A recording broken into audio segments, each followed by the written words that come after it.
Saint-Martin ou Saint-Barth, ou Terre de Haut, Terre de Bas ou la Dominique. Donc, oui.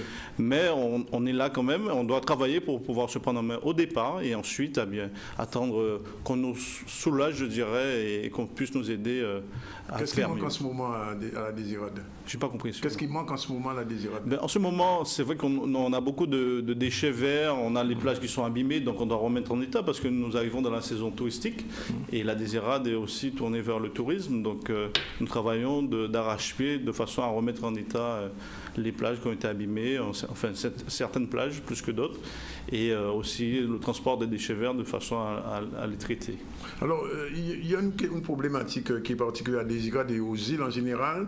Quand on fait le plan de sécurité, plan au sec, les vigipirates, pas les vigipirates ici, mais enfin je veux dire tout ce qui tourne autour des cyclones, on oublie quelquefois les îles du Sud parce que quand on dit confinement, personne ne circule, mais sur les bateaux, qu'est-ce qui se passe? Sur le transport maritime à ce moment-là. Il n'y a plus de bateaux. Il n'y a plus de bateaux. Ça veut dire que vous êtes coupé du monde à ce moment-là. On est coupé du monde. C'est pour ça qu'il faut se prendre en main. Oui. Et pendant le cyclone, on avait un PC communal de sécurité. On l'a mis en place avec les pompiers, la police, les élus, enfin tous ces acteurs du territoire, de façon à pouvoir intervenir et à mettre en place des secours si on peut sortir, tant qu'on n'est pas encore à l'alerte violette. Oui. Donc pouvoir aider la population. Et une anecdote, pendant le cyclone Irma, on a eu notre doyen qui est décédé, oui. Et on a dû aller sur place et ramener un cercueil et pouvoir le mener. Malgré le mauvais temps. Malgré l'alerte rouge. Oui. Alors ça veut dire qu'à Désirade, vous êtes obligé d'avoir des stocks en fait.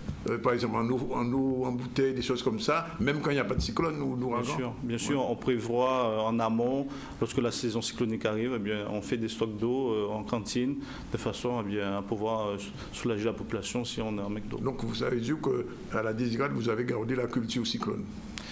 Je pense parce qu'il est un peu perdu en Guadeloupe, parce qu'on se rend compte que c'est la veille d'un cyclone que les gens se précipitent dans les supermarchés pour acheter de l'eau, mais vous prenez un petit peu d'avance. Je pense que le cyclone Hugo nous a beaucoup touchés, on est les îles les plus touchées, et que la population a gardé souvenir de ce cyclone et se prend en main avant à l'annonce de cyclones qui pourraient nous toucher. Oui. Vous êtes satisfait du transport maritime pour la Désirade en ce moment? Non, je ne suis pas vraiment satisfait parce que la saison, par exemple, touristique juillet-août était morose parce que nous avons qu'un bateau sur la ligne. Oui. Et je pense qu'il est nécessaire que nous puissions en avoir deux parce que le bateau est tombé en panne. Il y a des pannes sur un bateau qui a un certain âge, donc il est tombé en panne. Et ça nous a coûté, je pense, au secteur touristique un peu parce qu'on a eu beaucoup moins de touristes que d'habitude. Et qu'est-ce qui est prévu? Il y a la communauté du Levant ou bien la région prévoit quelque chose pour venir? Alors, on s'est rapproché de la région. La région a un projet en cours pour l'installation d'un deuxième bateau. Donc, je leur demande, enfin, je travaille avec eux, mais oui. Je pense que le projet est assez avancé et que j'espère au maximum dans un an, parce qu'il faut au moins un an pour construire un nouveau bateau, et bien qu'on puisse avoir un nouveau bateau sur le territoire. Ce soit un bateau privé ou bien un bateau de la région, ou bien un peu comme le Béatrice de Terre de Haut? Alors c'est là qu'il faut c'est là qu'il faut définir le mode de gestion et voir. En fait, il y a deux projets qui se superposent. Voilà, et on verra sur lequel on va pencher. Sinon, alors, autre question qui se pose dans certaines îles du Sud, je ne sais pas pour la Désirade, vous allez me dire, à Marie-Galante et à Terre de Haut, Terre de Bas, la population est en train de se réduire drastiquement, surtout à Marie-Galante. Les jeunes partent et ne reviennent pas. C'est le même problème à la Désirade? C'est un peu le même problème à la Désirade, parce que nous avons une école primaire, enfin une école maternelle, une école primaire et un collège. Oui. Et nous n'avons pas de lycée, donc les enfants. Il y a un lycée c'est possible d'avoir un lycée à la Désirade? Ce serait nécessaire, pas possible, nécessaire? Je ne pense pas que ce soit possible, mais je pense qu'on peut mettre des formations, et notamment dans le milieu de la pêche, parce qu'il faut savoir que la Désirade, c'est un pôle pêche en Guadeloupe. On est jusqu'en Martinique, on m'a dit. On va partout. Oui. Et je pense qu'il y a matière à travailler dans ce sens-là pour pouvoir former des jeunes pêcheurs, les pêcheurs de demain, parce qu'il faut savoir presque 60%, peut-être un peu moins, des pêcheurs, dans 10 ans, ils seront à la retraite. Oui. Alors la relève est là? Ah ben, elle n'est pas encore là. Elle n'est pas encore là. Et il faut qu'on travaille pour la... Je ne parle pas seulement pour la Désirade, je parle pour la Guadeloupe en général. Je sais qu'il y a beaucoup de difficultés. Il faut savoir que dans les Antilles, dans les DOM, il y a 2500 bateaux.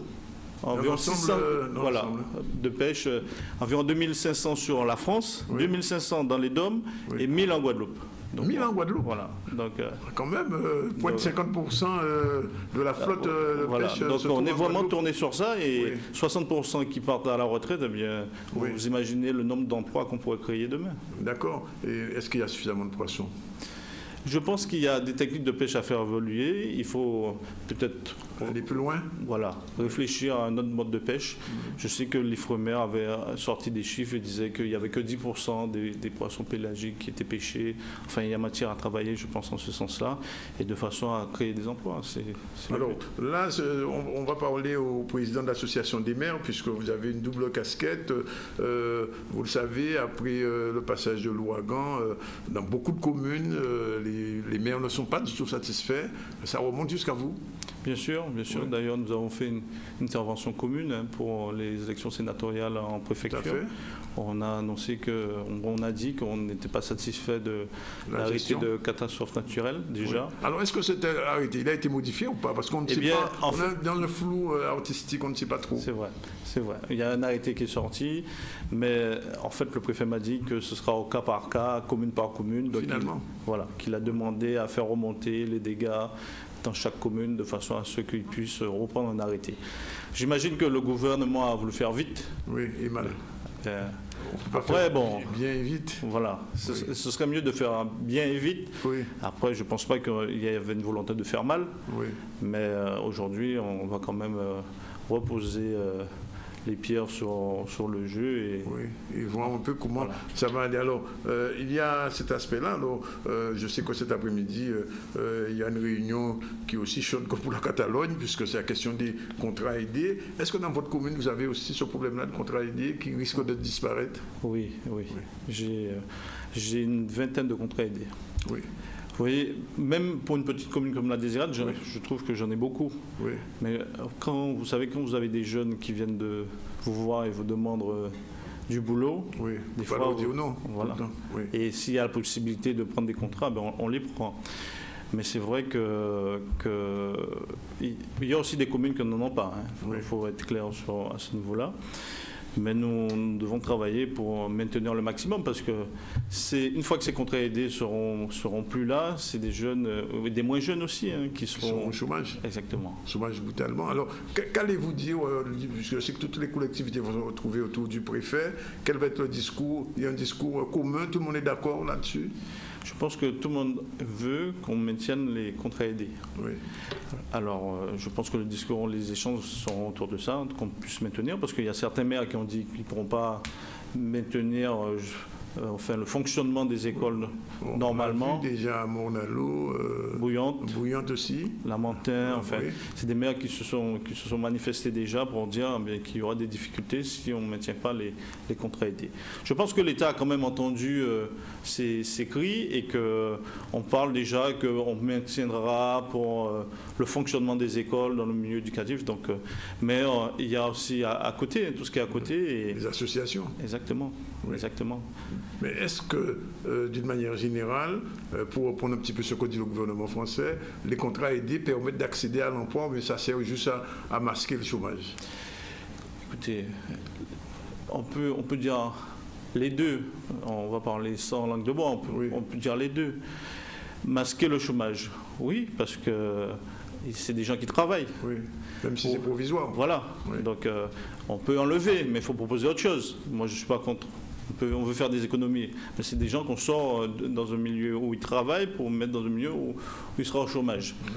Ensuite, est-ce que c'est un retour à l'emploi? Moi, je peux vous dire, par exemple, dans les contrats aidés, si demain je détecte quelqu'un qui rentre dans une compétence que je cherche, et j'ai besoin de cette compétence, je vais l'embaucher. Donc, ça me permet de tester justement ces personnes de façon à voir si elles sont compétentes ou pas. L'autre question générale, mais ça c'est hors cyclone, hors ouragan, c'est la question du rapport, on peut dire, des communes avec la Cour des comptes. On se rend compte que de plus en plus de communes et même de collectivités sont dans le rouge. Qu'est-ce qui se passe? C'est les maires qui sont de mauvais gestionnaires ou c'est l'État qui s'appauvrit? Qu'est-ce qui se passe exactement? Ça pourrait être un peu des deux, je dirais. Il y a des maires mauvais gestionnaires, d'accord, je note. Oui. Enfin bon, je pense que le maire a des compétences et je suis le premier à dire qu'on n'a pas toutes les compétences. Celui qui dit qu'il a toutes les compétences, je pense qu'il est pas loin du parjure. Oui. Mais bon, il faut former, je pense. Mais le maire, normalement, doit pouvoir s'entourer de personnes compétentes aussi. Oui. Donc, on doit travailler dans ce sens-là. Mais les dotations baissent de plus en plus et les compétences sont transférées. Voilà. Oui. 450 millions de moins pour les régions, environ 300 millions en moins pour les collectivités. Donc c'est des dotations qui sont en moins sur le budget des communes et on transfère de plus en plus de compétences aux communes. Donc il faut faire un équilibre et bon, à des moments, eh bien, les maires n'en peuvent plus. Bon, peut-être qu'il y a aussi des communes qui ont plus d'employés qui devraient. Oui, oui. Mais on demande, en fait, il y a des communes, on reproche peut-être à des communes qu'il y ait plus d'employés qui devraient, mais on leur demande d'embaucher des contrats aidés. Oui. Donc c'est un peu le serpent qui se mord la queue. Enfin bon, il faut trouver, et j'espère que le gouvernement en place va trouver des solutions de façon à booster l'économie et créer des emplois. Ça ne semble pas, hein, puisqu'on réduit tout et je me demande si l'État ne peut plus suivre, qu'est-ce qui va se passer? Eh bien, on sera là pour manifester déjà nos mécontentements si on trouve que la politique n'est pas la bonne. Oui. Ensuite, on verra bien un peu. Le gouvernement met son programme en place. J'espère que demain, eh bien, les entreprises privées qui normalement doivent être le moteur de l'embauche, je dirais, eh bien, puissent se développer et qu'on puisse avoir des embauches sur le territoire et que le chômage baisse. Parce qu'il ne faut pas qu'on oublie. Mais il ne baisse pas, en fait.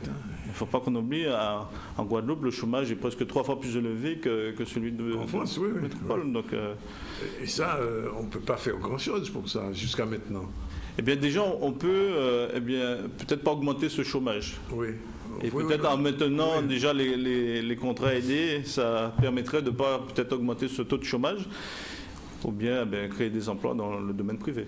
Oui, et donc vous avez le sentiment que les maires ont un petit peu une vision plus lointaine de leur mandat, parce qu'on a le sentiment, quand on est journaliste, que les maires pensent juste au prochain mandat, mais ne voient pas un petit peu plus loin une vision du développement réel, parce que la question du chômage, des 30 à 40% de chômeurs en Guadeloupe, ça date de, je ne sais même plus depuis combien d'années, et ça ne change pas finalement.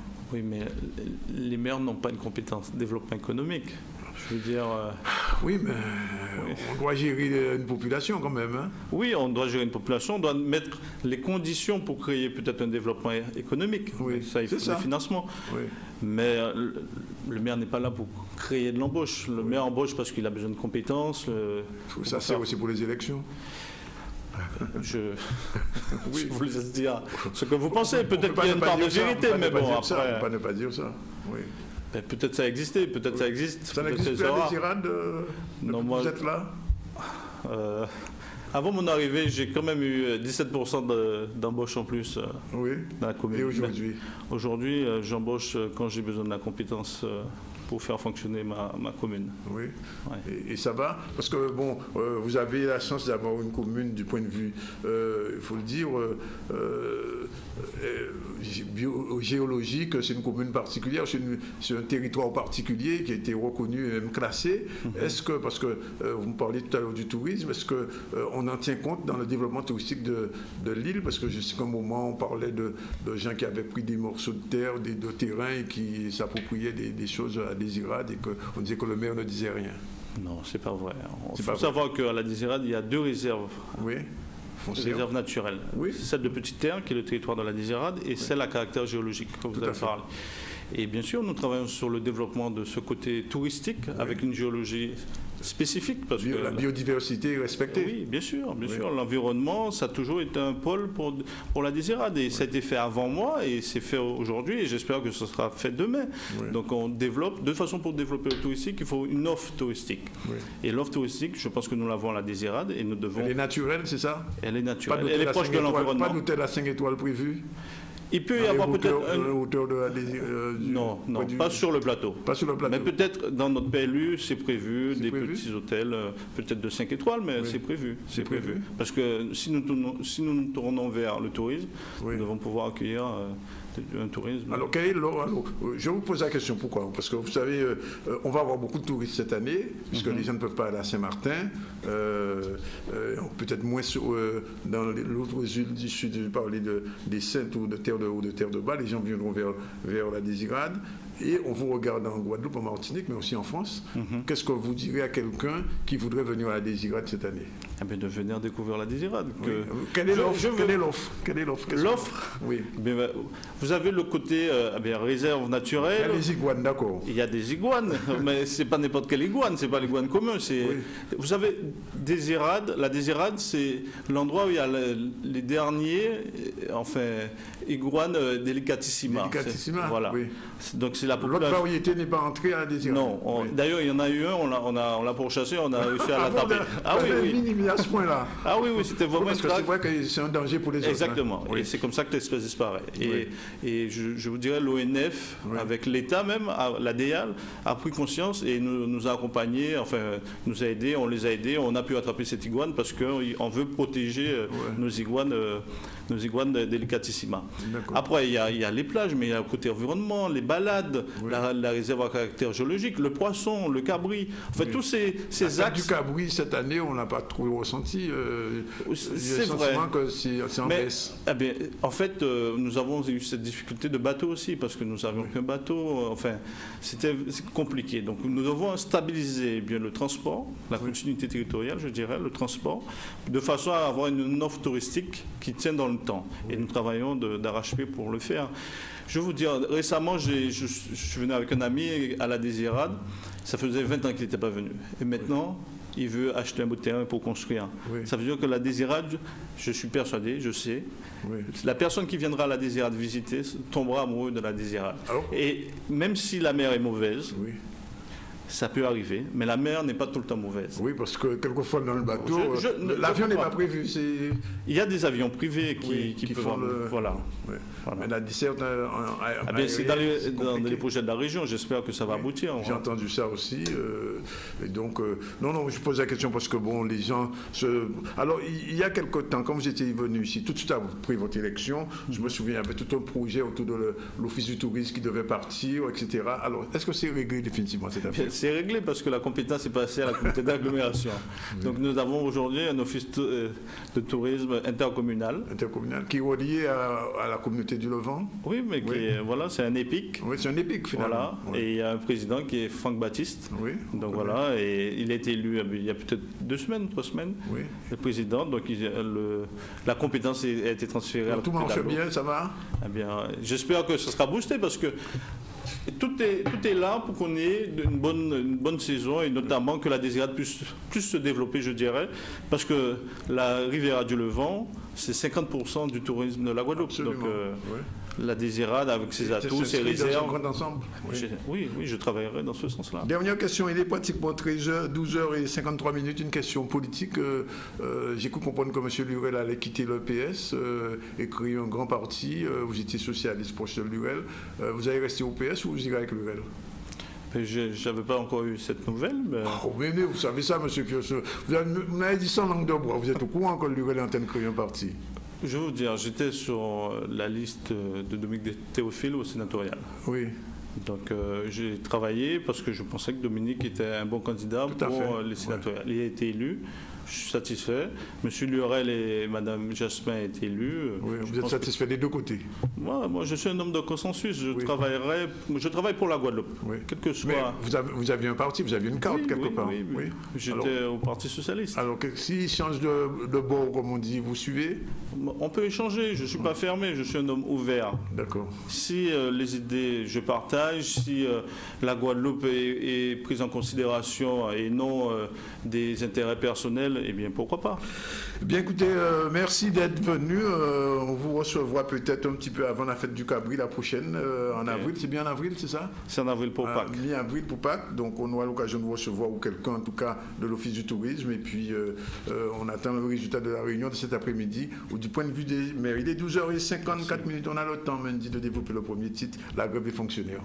Oui, je vous le disais aujourd'hui, l'ensemble des 9 syndicats de la fonction publique appelaient les fonctionnaires à faire donc une grève nationale en ce mardi 10 octobre. Ils dénoncent différentes mesures du gouvernement qu'ils considèrent comme négatives, telles que le gel de la valeur du point d'indice, les salaires, le rétablissement de la journée de carence, les suppressions d'emplois, et nos fonctionnaires guadeloupéens étaient eux aussi mobilisés, mais avec leurs propres revendications. On les écoute au micro de Michel Héraclide. Aujourd'hui, nous sommes ici rassemblés en Assemblée Générale Interprofessionnelle pour tous les secteurs de la fonction publique.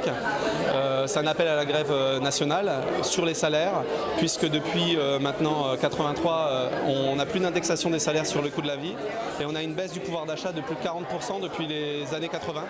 Donc aujourd'hui, on a des collègues qui ont du mal en début de carrière à vivre et aussi à recruter, c'est-à-dire il y a une crise des vocations. Donc c'est pour ça qu'on se mobilise aujourd'hui, comme c'est au niveau national l'ouverture des négociations salariales de la fonction publique pour peser un petit peu aussi dans ces négociations. Donc, regarde, je dis là, l'ensemble des fonctionnaires en Guadeloupe représentés. Pourquoi? Parce qu'un pays là, ça fonctionnait qu'à vivre en souffrance. Donc, c'était normal que nous l'ajoute là. Et on a dit que la fonction publique en Guadeloupe, en Outre-mer, il y a dit, mais en Guadeloupe en particulier, eh bien, nous, pour nous nier en fonction publique de qualité, il faut qu'il y ait du personnel. À savoir que là, on voit un préfet qui a dit quelqu'un a remplacé 5 personnes si 10 départs, ça n'est pas normal. Au contraire, on fait remplacer les 10 sur les 10 départs pour qu'ici, nous ayons une fonction publique de qualité. Mais nous, ça nous voulait, c'est que Macron et les amis, ils savent, dans tout pays d'outre-mer, et tout partout, ni fonctionnaires en Guadeloupe, et bien fonctionnaires mobilisés. Et ça, c'est important. Le message là est adressé à préfet là, qui voyez ministre de l'Intérieur qui fait gouvernement la part, mais ils savent que nous en Guadeloupe nous mobiliser premièrement contre les ordonnances, deuxièmement rétablissement des contrats aidés, troisièmement ôter et jour de carence et quatrièmement permettre à tout travailler donc ni augmentation de salaire, augmentation de rémunération digne de son nom. Et en plus concernant les emplois aidés, ça nous voulait pour travailler des emplois aidés, déni un vrai contrat de travail avec un vrai salaire. Voilà. Et moi, on s'est pensé que de toute façon, il y a aussi un impact au niveau national parce que ni des revendications strictement locales que nous ni aussi et ni des butins que nous ni qu'il ne faut pas le gouvernement toucher. Donc c'est pour ça que ça était bon que nous tous sommes là et que le gouvernement a un écho clair. Et c'est parti pour les Assises des Outre-mer à Paris, 7 mois de travaux pour imaginer, penser, réinventer ensemble l'avenir de la Guadeloupe, de la Guyane, de la Martinique, de Mayotte, la Nouvelle-Calédonie ou encore la Polynésie. Les Assises sont un temps d'échange conçu pour chaque ultramarin puisse faire entendre sa parole. C'est un exercice donc qui a pour objectif de faire participer le plus grand nombre d'ultramarins afin d'obtenir des solutions qui proviennent des différents territoires. On regarde ce reportage de Maurice Cessé. Alors, ce qui va s'organiser sur place, c'est un comité local d'orientation qui va être présidé par le préfet, qui va avoir les principaux élus locaux, les maires, les principaux institutionnels économiques locaux, et puis une multiplicité d'ateliers. Il va y avoir beaucoup d'ateliers suivant les priorités qui sont exprimées par le territoire. Quelquefois, ça va être l'économie, quelquefois, ça va être la création d'entreprises, ça peut être la mer, ça peut être l'environnement, la création d'énergie renouvelable, ça peut être la préservation de l'environnement ou de l'habitat. biodiversité, mais ça peut être également la santé. Et donc il va y avoir des ateliers locaux qui vont se créer en quelque sorte à la demande et à la demande de la société civile. Et très souvent, ça va être la société civile qui va présider ça avec l'appui technique des directions techniques de l'État dans les territoires. Et de ces ateliers vont remonter un certain nombre d'idées, de projets, et vont remonter également un certain nombre de difficultés. Et le local est d'une espèce de back-office, si vous voulez. C'est-à-dire que nous, au niveau national, nous allons être là pour dire, voilà, sur telle difficulté, vous avez déjà telle solution, vous n'y avez pas pensé. Sur telle difficulté, nous allons étudier. Sur telle difficulté, nous allons étudier éventuellement des adaptations au niveau local. Parce que nous allons essayer d'avoir des adaptations législatives, réglementaires au niveau local. Et tout ça, ça va être fait d'aller et retour. Les équipes locales vont avoir la main, elles vont transférer aux équipes nationales un certain nombre de choses. Les équipes nationales vont retransférer aux équipes locales des analyses nationales éventuellement sur leurs difficultés. Mais nous allons également pouvoir mutualiser un certain nombre d'expériences locales qui vont pouvoir être intéressantes de l'un à l'autre. Et c'est ainsi qu'on va pouvoir faire avancer les choses. 13h00 en direct donc du ZCL.tv et également RHT Guadeloupe 89.8. On se retrouve tout à l'heure avec notre deuxième invité, c'est Loïc Eligard, le directeur de Saphir FM. Et bien entendu, l'actualité revient. À tout à l'heure.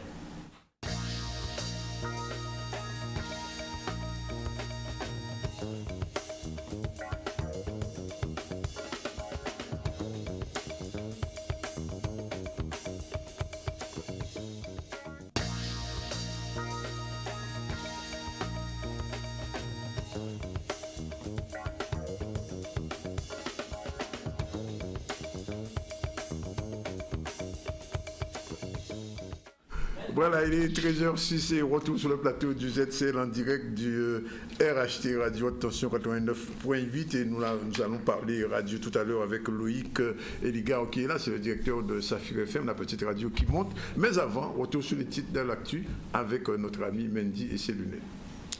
Oui, un titre de ce mardi 10 octobre, je vous le disais, la grève donc des fonctionnaires.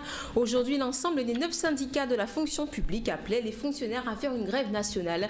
Les Guadeloupéens étaient également mobilisés, ils étaient dans les rues ce matin. Également les assises des Outre-mer qui a donc démarré à Paris. C'est parti pour 7 mois de travaux pour imaginer, penser ou encore réinventer ensemble l'avenir donc des territoires. Et on terminera avec la connaissance de Josiane Pécatus, qui est la nouvelle reine des aînés. Elle a été élue samedi à Sainte-Rose, un sacrement qui vient s'achever après donc une belle semaine bleue. Voilà donc pour l'actualité que nous verrons tout à l'heure. Dites-moi, Mendy, comment on fait les mamies qui sont en Miss? Elles se promènent aussi en maillot? Elles se présentent en maillot? Non, Dani. Non, uniquement en vêtements. En tenue, en doudou, etc. Mais pas en maillot. Pas en maillot de bain. Pas en maillot, je savais. Non, Dani. Bien, alors, on va parler radio avec monsieur Loïc Eligard. Bonjour. Bonjour. Merci d'être là. Alors, Saphir FM, non, mais c'est normal. On a décidé de recevoir pratiquement toutes les radios associatives qui montent. Hier on a, mais oui, mais je vous dis, hier on a reçu, même on va recevoir même celles qui ont des problèmes, parce que c'est qu'il y a RCO qui a des problèmes en ce moment. Climax aussi, quelques problèmes. Des problèmes d'émission au niveau de la On va leur donner un petit coup de main aux ZCL. Et donc, moi j'aimerais savoir pour Saphir, comment on peut définir Saphir? C'est une radio associative qui va grignoter vers les commerciales et en même temps, ou qui veut rester dans son créneau? Je dirais plutôt une tendance devenue plus une radio populaire, oui. Pas vraiment grignoter vers le commercial, c'est pas notre but. Musicalement, c'est très proche de Zoom. Oui, on n'est pas. Je vois un peu que. On n'est pas une radio musicale, on est une radio associative. Non, j'ai pas dit que je dis musicalement. Musicalement, oui, on s'en rapproche. On essaie de donner de la qualité à défaut d'avoir pas mal de contenu. Il nous manque des contenus, c'est vrai qu'il nous manque des contenus, il nous manque des animateurs, il nous manque. Il manque du monde. On fait de notre mieux pour pallier musicalement parlant à tout ça pour que les gens puissent être satisfaits de notre programmation. Alors, il y a quelque chose que je n'ai pas bien compris sur la radio, c'est que quelquefois, ça m'est arrivé à 13h d'écouter des prêches évangéliques. Alors, est-ce que c'est un créneau, c'est pour, comme on dit, boucher un trou, mais c'est la vocation de la radio de faire dans le religieux? C'est pas vraiment boucher un trou, c'est vraiment dans... C'est un choix éditorial. C'est un choix qu'on a... Mais à 13h quand même, à l'heure des infos?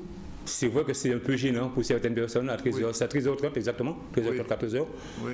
Mais on n'a pas eu vraiment le choix parce que, bon, au départ, c'était pas prévu comme ça, mais bon, vu la demande qu'il y a eu auprès de notre... celui qui fournit ces émissions. Oui. Donc, on a essayé de placer un matin, de 6h30 à 7h, et à 13h30, nous rediff. Mais c'est du direct. C'est du direct. Ouais, ouais. Mais ça sera toujours comme ça ou bien si non, ça va. Les choses vont évoluer très rapidement. Oui. Ça va évoluer très rapidement. Donc, quand vous dites évoluer, dans quel sens? Il y aura plus ou moins? Non, il y aura moins. Parce que en prime time, c'est vraiment du prime time, ça. Oui. Le 13-14, c'est le prime time. Par exemple, là, on est aux ZCL, vous êtes dans le prime time. C'est vrai qu'au départ, on n'avait pas pensé, on n'a pas vu ça de cette manière-là, mais on se rend compte qu'avec l'audience qui remonte tranquillement, et qu'il y a une demande, qu'il y a des gens qui se posent la question pourquoi cette émission à cette heure-ci. Oui. Alors justement, en parlant d'audience, vous le savez, le dernier Métridome donnait pour les radios associatives à peu près 2,5 globalement pour tout l'ensemble des associatives en Guadeloupe. En Martinique, ça fait 20%. La différence est vraiment notable. Par contre, quand on prend une radio qui est très proche de vous musicalement, radio comme Zouk News, je me rends compte que vous n'êtes pas très loin de Zouk News, c'est-à-dire 2,8 pour Zouk News, 2,5 pour les radios associatives. À votre avis, Safir se situe où ça dans les associatifs? En tête de gondole, comme on dit, au milieu? Non, en tête de gondole, je ne vais pas dire au milieu. Je vais un peu mais on fait un travail de manière... c'est pas parce qu'on est une radio associative, mais on essaie d'être professionnel, on essaie d'être pro, de fournir quelque chose de qualité. On a les infos tous les heures. On essaie de meubler au maximum avec des trucs qui rapportent à la population, pas des trucs en l'air comme ça. Et puis, je pense qu'on arrivera où on tient le bon bout. C'est les moyens que nous manquent, mais les studios sont là. En termes d'audience, quel est l'objectif? De doubler tout le monde? Au moins d'être parmi les 6 premiers. Parmi les 6 premiers? Ah oui. 6 premiers. Il y a de la place. Associative ou 6 premiers? Radio, non. 6 premières radios. Oui. Il y a de la place. Devant Zouk News et derrière Zouk FM, derrière MFM? Ça peut se faire. Ça peut se faire. Oui. Il y a de la place pour ça. Il y a de la place? Oui. Il y a des idées. Il y a peut-être pas les moyens, mais les idées sont là. Il y a des idées. Donc on va fonctionner avec les idées et ça permettra de combler les moyens. Alors, de votre point de vue, puisque vous avez des retours, j'imagine, quel est à peu près le profil des gens qui écoutent Safir? Plus d'hommes, plus de femmes, plus de jeunes, plus de seniors, plus d'actifs? Beaucoup d'hommes. Beaucoup d'hommes? Beaucoup d'hommes. Oui. Une moyenne d'âge entre 35 et 55 ans. Ah, quand même? Oui, quand même, oui. Ouais. Mais beaucoup plus d'hommes. Et pourquoi les femmes n'écoutent pas? Parce qu'il n'y a pas d'émission féminine, c'est ça? Oui, parce qu'il y a des gens qui n'aiment pas trop, il n'y a pas d'émission. Mais il y a des femmes quand même, on ne peut pas dire qu'il n'y en a pas, mais il y a des femmes. Il n'y a peut-être pas d'émission féminine, mais bon... la majorité, ce sont des hommes. Ça viendra. Sur le plan musical, oui, ça viendra. Oui. On est en projet, on en parle. Et plus de chômeurs ou plus d'actifs? Parce que c'est important ça pour la pub. Beaucoup d'actifs, parce qu'il y a beaucoup de gens qui roulent en voiture, des commerciaux qui écoutent régulièrement, beaucoup d'actifs. Je ne vais pas dire plus de chômeurs, mais beaucoup d'actifs. Oui. Alors, il y a quelque chose de particulier à votre radio, à Safir, outre le côté musical, je dis beaucoup de gold, ça c'est important. Les gens qui jouent le zouk ces jours-ci n'a pas tellement évolué, il y a des golds qui sont intéressants. C'est le fait que vous êtes pratiquement la 3e radio après Guadeloupe Première RCI à diffuser des informations assez régulièrement. C'est aussi notre stratégie de prendre de l'audience de ce côté-là? C'est une bonne stratégie parce que les gens, mis à part de la musique, ils aiment savoir ce qui se passe dans le monde. Parce que vous faites pour l'instant des flashs. On fait que des flashs. Mais il y aura des interviews demain peut-être? Oui, on envisage de faire des interviews à long terme. Quelque chose de positif, qui tient la route. Oui. Ouais. C'est-à-dire que vous voulez enrichir sur le plan sur le plan d'information, sportif, l'actualité en général dans le monde pour que les gens puissent s'être informés de ce qui se passe, mis à part. Même du direct, vous voulez faire du direct, des débats sur la radio? C'est envisageable. C'est envisageable? Mais il nous faut un local. Il nous faut un local? Ouais. Vous n'avez pas de local pour l'instant? On a un local, mais bon... c'est pas ce qu'il faut. C'est pas ce qu'il faut. Ouais. Pour ce qu'on a envie de faire, il nous faut quelque chose de convenable, quelque chose d'approprié. On est à Petit-Bourg, juste derrière la salle de c'est pas vous soutient normalement. Oui. Mais il faudrait que... Enfin, je lui laisse un appel à travers cette émission. Oui. Il va vous entendre. Il nous faut un local pour pouvoir développer la radio, parce qu'on ne peut pas rester dans cette situation. Oui. Ça nous empêche de... Et de recruter aussi, alors ça. Et de recruter, parce que si pas de local là, on ne peut pas recruter, mais tandis qu'il nous faut absolument un local. Ça veut dire c'est important pour nous. Est-ce que ça signifie qu'à terme, que Safi veut devenir une commerciale? Quitter le statut associatif et faire le pas comme c'est arrivé. Oui, au début, c'était une radio. Oui. On a la possibilité de le faire. On a des idées, on a la possibilité de le faire. Ouais. Mais il nous faut les moyens, un local convenable, un truc digne du nom de Safi qui... Alors, autre chose que, parce que bon, on écoute bien votre radio, c'est qu'il y a des chroniques qui sont diffusées sur la radio, mais malheureusement, c'est un reproche qu'on peut faire, c'est que ces chroniques ne sont pas toujours en phase avec la Guadeloupe. C'est-à-dire, on entend des chroniques qui sont, je crois que c'est une banque de données qui vous... Une banque de données, oui. C'est vrai qu'on a ce souci-là aussi, parce que bon, ici en Guadeloupe, on ne trouve pas des structures qui peuvent nous fournir des chroniques programmes qui correspondent à la population. Oui. Et ça, c'est très embêtant, donc on est obligé d'aller chercher ailleurs. Oui. Bon, plus ou moins pour éduquer les gens avec des trucs, mais il serait mieux que si on pouvait avoir des banques de données pour des Antilles, que ce soit Guadeloupe, Martinique, Guyane, qui viennent des Antilles. Qui pourraient fournir ça serait très important. Parce que quelquefois, il y a des programmes qui sont un petit peu décalés. Oui, ça c'est vrai. Ouais. Mais ici, pour trouver des structures comme ça, ici, c'est pas évident. Oui. Ils sont tous basés en métropole. Oui, c'est ça. Et ils nous sollicitent beaucoup. Alors, quelque chose qui va vous étonner, bon, c'est peut-être 2 ou 3 auditeurs, mais enfin, bon, des gens de votre région qui nous ont posé la question de savoir pourquoi ZCL est diffusé sur RHT et pas chez vous. Alors moi je pose la question au directeur, est-ce que vous souhaiteriez, si on vous proposait de diffuser le ZCL, oui. De reprendre, on ne va pas dire. Ça veut dire que vos programmes de... oui. Il n'y a rien qu'on ne puisse pas modifier. D'accord. Il n'y a que la mort qu'on ne peut pas modifier. La mort qui n'a pas de solution. Mais c'est une bonne... Non, c'est une bonne... Moi, je suis partant. S'il y a proposition faite, s'il faut commencer demain, on commence demain. C'est dit en direct. Oui. C'est des gens qui posé la question là.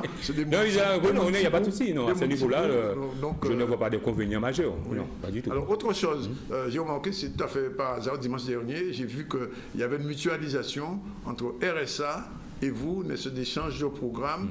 Quel est le but de cette stratégie? C'est-à-dire qu'on a décidé de travailler en réseau, c'est-à-dire d'échanger nos émissions phares. Oui. Nous, on récupère chez Sofaya le Goka son BIC nostalgique. Oui. Et lui, il récupère chez nous le Goka qui est diffusé par notre ami Yam Narcisse, que tout le monde connaît dans ce milieu-là. Tout à fait. Une émission qui se passe le mercredi soir de 19h à 22h. Et chez Pipo, c'est de 9h à midi, le dimanche matin. Et ça va s'étendre sur d'autres radios, bien sûr, uniquement avec RSA? Non. On a déjà Fly Radio Tropical, une radio qui est basée sur Paris, qui nous a rejoint. Oui. Et on a une radio sur le Canada qui va nous rejoindre bientôt et également une radio sur New York. Et puis j'ai vu aussi que pendant le tour, vous diffusez aussi du sport. Du sport qui vient de notre ami Paul Eli à RHT. Donc on est en train de tisser notre toile petit à petit dans le monde. Oui. Pour que les gens puissent savoir ce qui se passe aux Antilles, parce qu'on est des radios de proximité. Oui. Pas forcément, mais tout ce qui se passe chez nous, au plan local. Oui. Et c'est ça. Et ça veut dire qu'il faut améliorer le site internet. Il y a tout ça. Regardez, il n'est pas encore au top. Non, le travail se fait. On n'est pas nombreux, on essaie de faire le mieux. On n'est pas nombreux, ça fait il y a que moi et mon frère, on essaie de faire le maximum. 2 personnes? On n'est que 2 personnes, on travaille là-dessus. Il faut lancer l'appel. Il y a des on lance l'appel, mais faire de la radio. Les gens, c'est les sous avant. Mais on va discuter des contrats aidés cet après-midi à la préfecture, parce que M. Pioche qui était là vient de... Non, en matière de radio associative, il y a à faire, ça demande beaucoup. Oui. Et vous sentez besoin de soutien dehors du fonds de soutien? Est-ce qu'au niveau collectivité, vous sentez le soutien quand même, région, conseil général? Oh non. On n'a pas d'ouverture sur cette... Est-ce que vous sollicitez? On a déjà fait la demande, mais il n'y a jamais de retour. Jamais de retour. Pourquoi? Parce que on considère, entre parenthèses, qu'on est des petites radios, qu'on n'a pas l'audience qu'il faut pour répondre à notre demande. Mais bon. C'est qu'ils ne regardent pas la médiamétrie. Justement. Mais bon, on ne désespère pas. On est au combat, on ne désespère pas.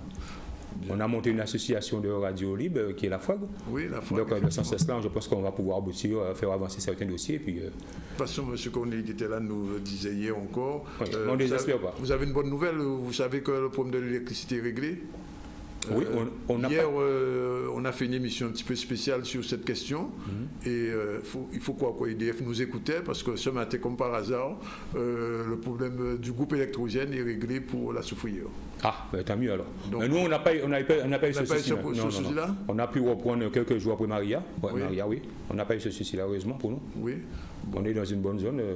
À quoi que M. Losbach fait des miracles. Absolument, absolument. En tout cas, vous parlez de votre petite bourgeoise habitante et qui doit savoir de quoi il parle. En tout cas, Loïc et Ligard, merci d'être venu. Merci, moi qui vous remercie. Les téléspectateurs sont contents de vous connaître parce qu'on entendait, on ne savait pas. Et puis, on leur dit bientôt que ZCL sera aussi sur Saphir. Il ne se sera pas de trop. Demain, nous allons recevoir le directeur de RSA, Pipo, comme on l'appelle, Jean-Philippe Rangassami. On aura fait le tour et puis on parlera aussi avec les radios qui ont des difficultés. Je pense à RCO et aussi Méga, je crois Méga FM, du côté de FM et Interschool. Ils n'ont pas pu reprendre, je ne sais pas. Ils n'ont pas encore pu reprendre, mais enfin, nous que faut ça qu'on va dire. En tout cas, Loïc, merci d'être venu. Merci, c'est moi qui à très bientôt. À bientôt. En direct dans votre radio. Et on passera vous voir, je vous promets. D'accord, ça marche. Il est 13h et exactement 20 minutes. On continue l'information avec notre petite bourgeoise de passage. Et plusieurs intervenants ont répondu présents à la résidence départementale pour fêter le 20e anniversaire de la médiathèque Caraïbe. Le thème, la Caraïbe en acte, une réalité contrastée avec la participation d'Odile Brossillon. Retour sur ce rendez-vous avec Chris Kevin-Magnier. Oui, nous sommes très satisfaits. Le public a été nombreux, l'assistance a été nombreuse.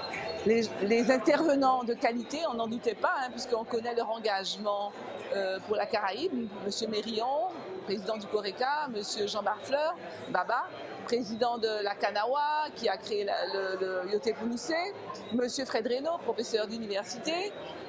C'est un panel d'intervenants qui laissait augurer d'une conférence de qualité où nous avons largement échangé sur l'idée de caribéanité, sur les pistes de coopération.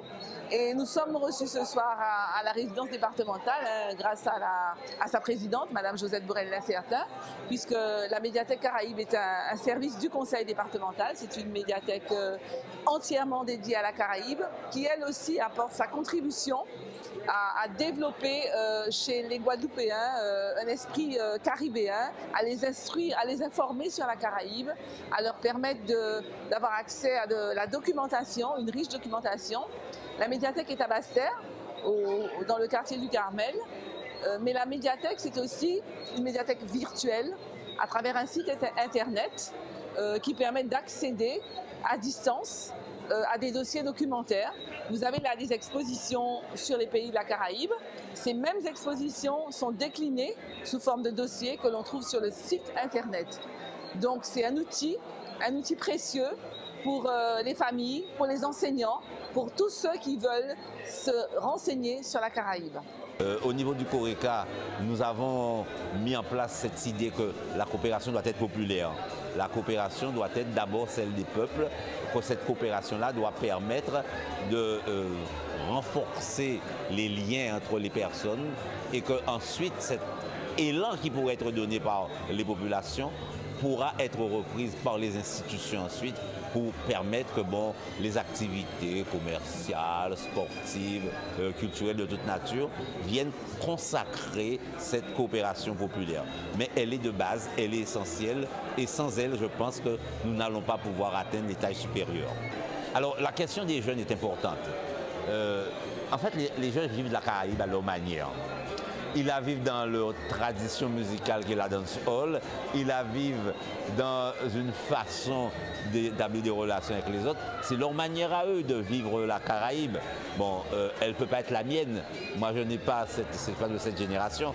Mais il est important quand même que chacun puisse, si vous voulez, vivre la Caraïbe en tant que projet par rapport à un présent que nous partageons, mais aussi par rapport à un avenir que nous voulons construire.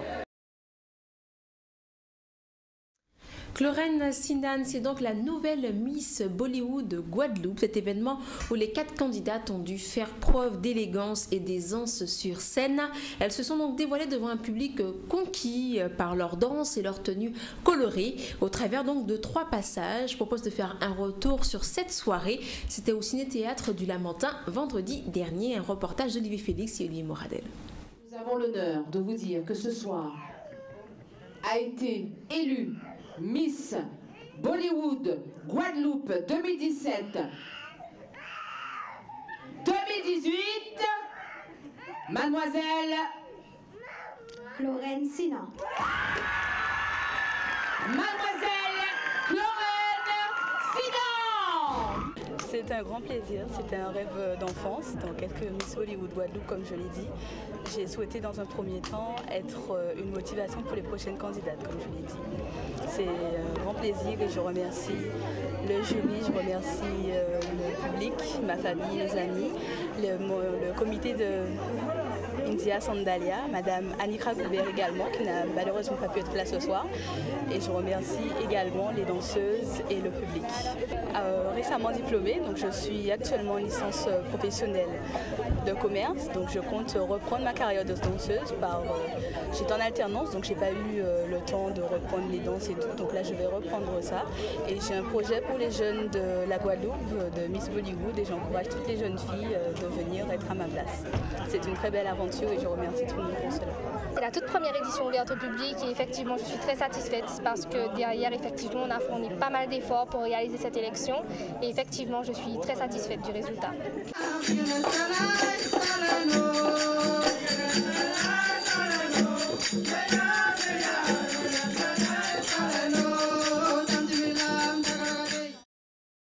Et après Miss Bollywood Guadeloupe, c'est Josiane Pécatus. Elle est donc la nouvelle reine des aînés. Elle a été élue samedi donc à Sainte-Rose, un sacrement qui vient achever cette semaine bleue, mettant à l'honneur nos aînés. Mais écoutons-la plutôt avec ce reportage. Nous sommes effectivement dans le cadre de la semaine bleue, élection de la reine de semaine bleue à Sainte-Rose. Eh bien, pronostic, c'est plutôt difficile. Elles sont toutes belles, elles se sont bien présentées. Alors, il y a un jury. Je préfère attendre que le jury puisse délivrer les résultats. Je pense qu'il est plus sage d'attendre. En tout cas, je suis heureuse de voir que Canadis est là pour pouvoir retransmettre cette manifestation aux Guadeloupéens.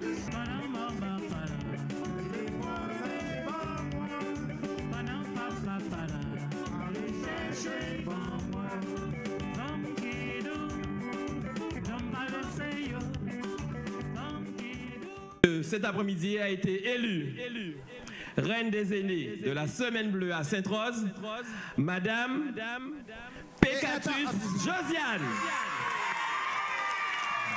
Je suis la première dauphine. Je ne peux que présenter mes félicitations à celle qui a été élue. C'est le jury qui a choisi. Je ne peux que m'incliner. Mais je souhaite bonne continuité, bonne fête et à toutes les personnes âgées. J'ai donné de moi-même, j'ai donné le meilleur de moi-même pour vous faire plaisir, pour vous faire rire, vous rendre heureuse. C'était ça le but de ma présentation en tant que candidate à l'élection de la Semaine Bleue 2017. Je vous remercie. Je suis très émue, je ne m'attendais pas à cela. Et je suis très content, je remercie les jurys, surtout la population.